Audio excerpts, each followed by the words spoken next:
folks, today is another Starlink video and we're going to be upgrading from the actuated version that we already have on the van. We're going to change it over to the flat mountable version. For this we're going to be using the DishyMultiMount from StarvMount. They were kind enough to partner with us on this video and sent this mount out to us free of charge. One of the options for fitting to the van is to use rib nuts through the roof. However, I'm opting to use magnets. You can buy magnets from StarvMount, however currently they only recommend them for the Mini. My understanding is that they are looking to get more powerful magnets to offer them for the large units, but currently they don't have them on offer. The magnets I'm using I previously used to put the recovery boards on the side of the van. So for me they're proven and they've held them on no problems at all, so I don't see why they will not hold the StarvMount onto the roof, holding the Starlink in place. In front of me here I have both the new Starlink as well as the DishyMultiMount. Let me open up the box and show you what you get. So let's start off with showing you the Starlink kit that we've gone for. We have the standard lay flat version, which comes with all of the standard 240 volt configuration that you'd use. However, we don't need this. We've already set the unit to bypass and we're going to run it on the Dishy No AC. I will leave a link up here should you wish to go and check out the install of the Dishy No AC. It's a very simple process to follow. But again, just select on the video if you want to know how to do that. Now to go over what turned up from StarvMount. Inside the box, we got our StarvMount sticker. We have our packet of fixings, which I'll open up and show you what we got. There's quite a few different items in here, I believe. So we've got all the bolts and that to put it all together, and then also, as I said, there are the rib nuts to go into the roof. We're not going to use these, like I said before, we are going to use magnets. Right, let me just pop all the bits and pieces back in the bag. Right, we'll move that out the way, and then let's get to the mount itself. Right, open that up, move the box out of the way. Right, so the mount is actually a two-part mount. And what you do, there we go, let's turn this over so you can see it. You want to take this apart, and then there's cushion points here for the mount to sit on. It slots in under the front. This bolts to this part here, and then that slots in over the top. So it basically encapsulates the Starlink and then holds it into place. What I'm going to do on here, you'll see there are some mounting points. That's where I'm going to put the magnets to sit underneath, and then that will stick down onto the roof. And I will also look to use some form of tether as well, for two reasons. One, just to make sure, but two, just in case somebody decides that they want to try and steal the actual Starlink off the roof. Although if you know anything about Starlink, stealing is completely pointless because they are locked to accounts and only the owner of the account can unlock the dish. So if anybody wants to steal it, it's completely useless. A couple of other items that I have to enable this install. So firstly is the cable. This is a 3-meter cable. This was supplied from StarvMount as well. I've just added on this piece here because this matches the box I've got to enable me to make a waterproof seal on the roof. And on the other end, this is a waterproof RJ45, the same as what's on the standard Starlink, to go into it to make sure it seals there. Then the other two things here are the magnets which you're going to use. These again, as I said, are the same magnets I used previously. So I'm just going to bolt these to the bottom of the frame. Just need to do a couple of things now before we're able to mount the Starlink to the roof. First thing is remove the old cable which goes around the van to the mount at the back for the actuated version. And two is I need to remove the little power distribution block which I added only a couple of videos ago to the roof for the CCTV. It just so happens now that that is right in the way where I need to mount the new Starlink. So I'm going to move that first and then we can get on. Let's jump up on the roof and show you what we're going to do. Right, I'm up on the roof. Here is the box in question I'm going to have to move.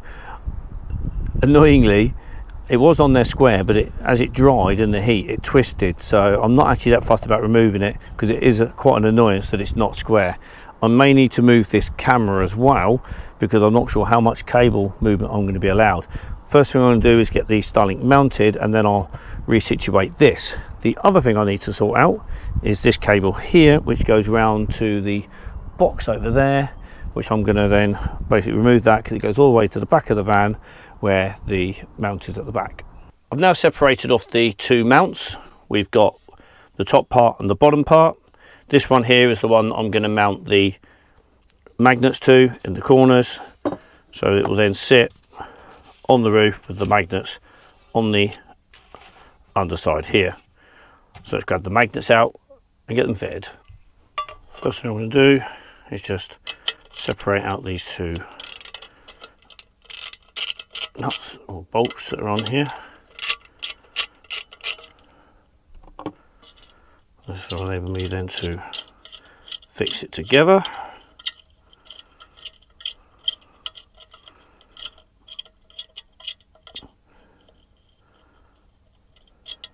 That's one. Get the second one out. Lovely sound. I'll get this undone. I can show where they go together. Right, place those down there. So the idea is that that's your unit. That sits in there like so, and the Starlink sits across the middle of it. Right. Next thing to do, let's mount the magnets. These are the magnets that I got from Amazon, as I said earlier. They're very strong. And they do come with the bolts, which is quite helpful as well. So let's grab that out. So, there. They are pretty strong. Thankfully, they don't stick to the metal because it's aluminium. Right, it is provided with the fitting kit and a little spanner.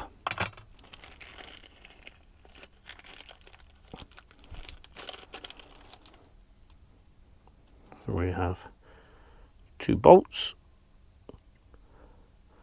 2 washers, 2 split washers, and you should have spares. Okay, you've got 2 extra washers. Right, what I'll do, I'll fit one of these and then we'll fit the other. 1 bolt, 2 washers and a split washer.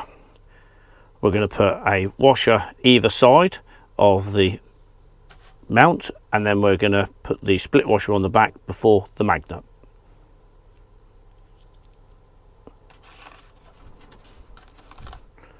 So first things first, washer on, pop it through the mount, add the washer, add the spring washer, and then we'll just wind that on. I'm just going to test fit this for now, because I am going to put Loctite on each of the bolts to make sure that they do stay in place. They shouldn't come off, but it's better to be safe than sorry.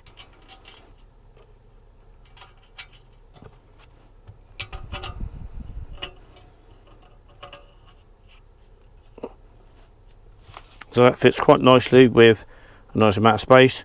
2 more to add, and that's how I'm going to Loctite it all into place. The Loctite I'm going to use is the blue 248 Loctite. The idea is that it will stop any vibrations making it come loose, but you can undo it with a tool. If you use the red, it's a permanent fix, and you'll probably break the bolt trying to separate it, so only use the blue. Let's get the magnets mounted. I'm going to take the bolt, I'll place it through, I'll then put on the other 2 washers, so the normal washer and the split washer. Then I'm going to take my Loctite and I'm going to put some of that around the end.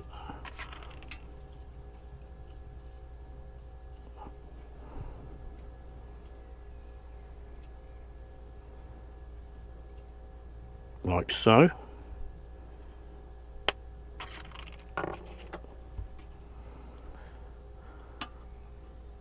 And we'll wind the magnet on.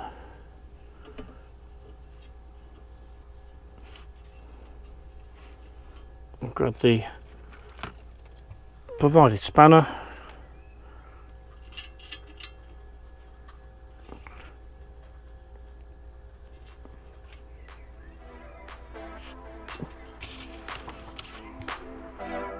And there's our first magnet locked into place. We're now going to repeat the process for the other 3.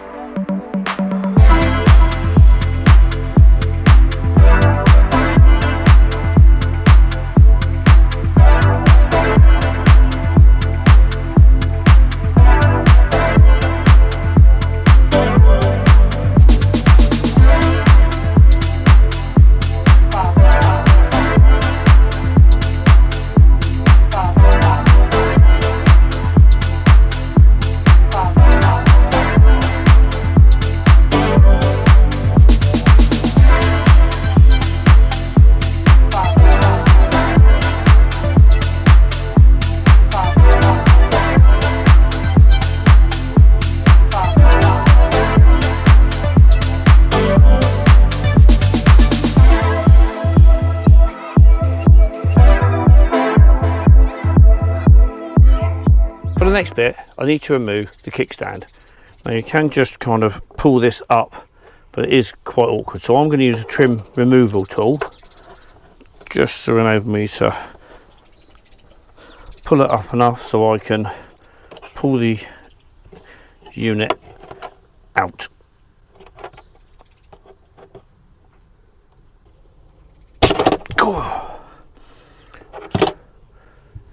That is a tough fit. Now I've removed the kickstand, the next thing to do is add the cable in, because it's not so easy to add the cable once you've put the stand on the back. So we'll just get this put in, make sure we put it in the right way up, and that's locked into place. Right, now to fit the stand itself.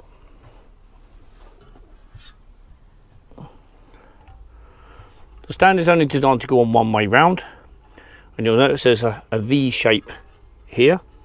That's because that locks into the V shape of the Starlink. So for now, I'm just going to pull the cable through here.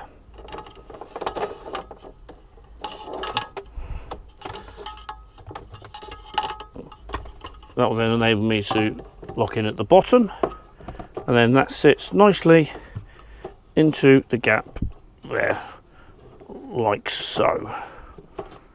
Right, we'll pull this back out of the way for a minute. We'll grab the other half. That then locks on like so. And then it's just a case of putting the bolts through and locking it into place.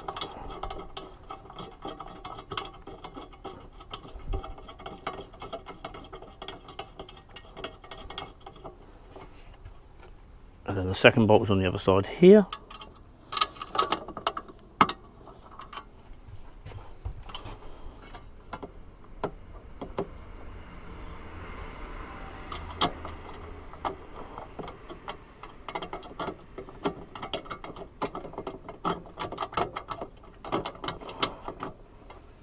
I'll get these all tightened up and I'll be right back. And we now have the unit ready to go on the roof. And there we have it, the Starlink is in place on the roof. I did move the box back, as I said. It was square, but as it's dried again in the sun, it has twisted slightly, most annoying. And then I can access these screws still, and I can pop the Starlink out the way to get to the other side. Going underneath, you'll see the magnets are there, sitting in quite nicely, and the tether is at the front here, which ties underneath the leg and up into the unistrut, so that's all good. I did chat to Laurie and he did say that possibly I might want to consider drilling 2 holes up here. In a new version of these, they've actually added 2 holes at the front to enable you to put magnets at the front later on, or fixings at the front, as it were. But for now, I'm going to leave the 4 in the back there, as it were, or in the middle, just holding nicely in place. The cable comes out the bottom, comes round and then goes over the other side to the box over there where the previous one was in. Right, let's head back inside. And that's the installation complete. As I stated previously, the magnets I've used are my own choice and are not recommended by StarvMount. If you decide to use these magnets, it is on your own choice. I haven't said that you should use them, it's pure and simply what I have done. I will leave links in the description for all the items used within this video. Also, if you've got any questions or comments, please leave them below. If you did enjoy the video, please hit the like button, the subscribe button and notification bell to hear when the next video goes live. See you in the next video.